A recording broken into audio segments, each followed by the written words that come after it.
가을의 어느 밤, 한 놀이공원 유령의 집 출구 앞에 구급차가 조용히 멈춰 섰다.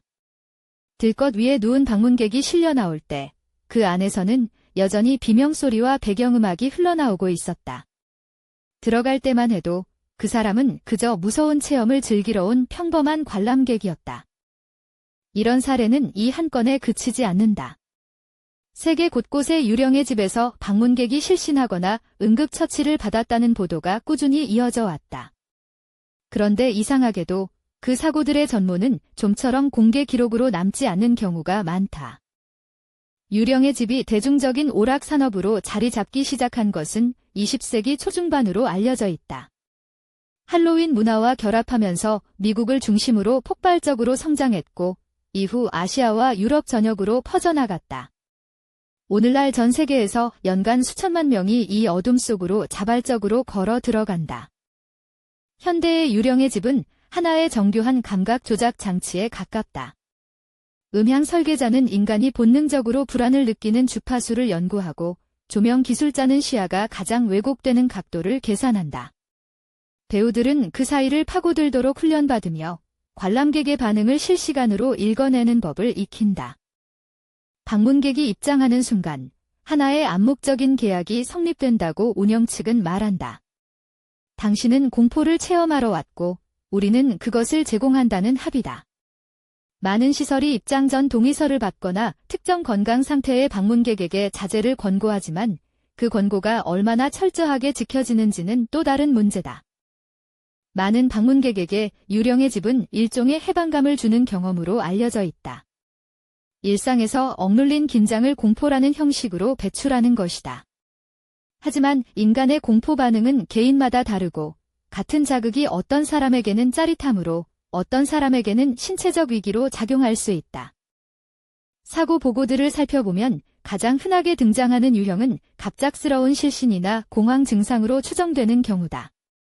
어떤 사례에서는 배우가 지나치게 근접 접촉을 시도하다 방문객이 넘어졌다는 보도도 있었다. 그리고 일부 사례에서는 탈출구를 찾지 못해 밀폐 공간 안에서 수십 분을 갇혀 있었다는 증언도 보고된 것으로 알려져 있다.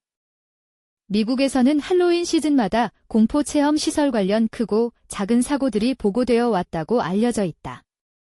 아시아권의 일부 사례에서도 방문객이 시설 내에서 신체 이상을 호소했다는 보도가 이어졌다.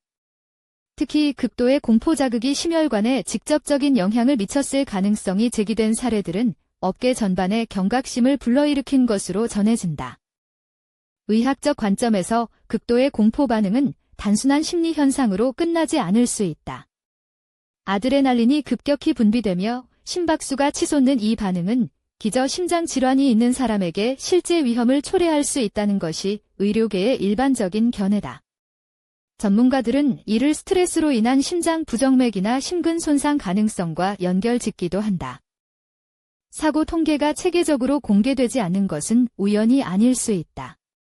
많은 공포체험 시설이 민간 기업에 의해 운영되며 사고 기록을 의무적으로 공시해야 하는 규정이 없는 경우도 있다. 방문객이 입장 전에 서명하는 면책 동의서는 사고 발생 시 법적 책임 소재를 복잡하게 만드는 요인 중 하나로 꾸준히 지목된다. 놀이공원의 상설시설과 달리 축제 기간에 임시로 설치되는 공포체험 시설은 안전기준이 더 느슨하게 적용될 수 있다는 점이 꾸준히 지적된다. 일부 지역에서는 상설과 임시시설 간에 적용되는 점검 기준이 다르다는 보고도 있다. 같은 유령의 집이라는 이름을 달고 있지만 그 안에서 요구되는 안전의 수준은 어디에 누가 설치했느냐에 따라 크게 달라질 수 있다. 첫 번째 가설은 시설 설계 자체의 문제를 지목한다. 지나치게 강렬한 음향, 밀폐된 공간에서의 갑작스러운 신체 접촉, 불명확한 비상구 위치가 복합적으로 작용해 방문객을 위험에 처하게 만들 수 있다는 주장이다. 하지만 이 가설은 수천만 명이 같은 시설을 이용하면서 왜 특정 소수에게만 피해가 집중됐느냐는 반론 앞에서 완전한 설명이 되지 못한다. 두 번째 가설은 개인의 건강 상태에 방점을 찍는다. 기저질환이 있는 방문객이 경고를 무시하거나 모른 채 입장했을 가능성, 혹은 아직 진단받지 못한 상태가 극도의 자극으로 처음 드러난 경우라는 설명이다. 이 가설의 문제는 모든 사고를 개인의 책임으로 돌림으로써 시설 운영자의 사전 안전 의무를 희석시킬 수 있다는 점에 있다. 세 번째 시각은 제도적 허점을 지목한다. 공포체험 산업이 어떤 나라에서는 놀이시설로, 어떤 나라에서는 공연예술로, 또 어떤 곳에서는 별도 규정이 없는 회색지대에 놓여 있다는 것이다. 명확한 분류가 없으면 책임 소재도 분명해지지 않는다. 그러나 이 가설 역시 제도가 정비된 국가에서도 사고가 반복됐다는 사실 앞에서 완전한 답이 되지 못한다. 어느 가설도 이 문제를 완전히 설명하지 못한다는 것이 지금 우리가 서 있는 자리다. 설계 결함이라면 왜 모든 방문객이 같은 위험에 노출되지 않는가? 개인 건강 문제라면 왜 시설은 더 철저한 사전 확인을 하지 않는가? 제도의 허점이라면 왜 수십 년이 지나도 같은 사고가 반복되는가? 공포를 상품으로 파는 것이 가능한 시대에 우리는 그 공포의 경계가 어디까지여야 하는지를 여전히 정확히 그어놓지 못하고 있다. 동해 위에 성립한다는 이 산업의 전제가 지금 이 순간에도 유효한지 그 답은 아직 닫힌 문 너머에 있다. 당신이라면 그 문 앞에서 어디까지가 괜찮다고 말할 수 있겠는가?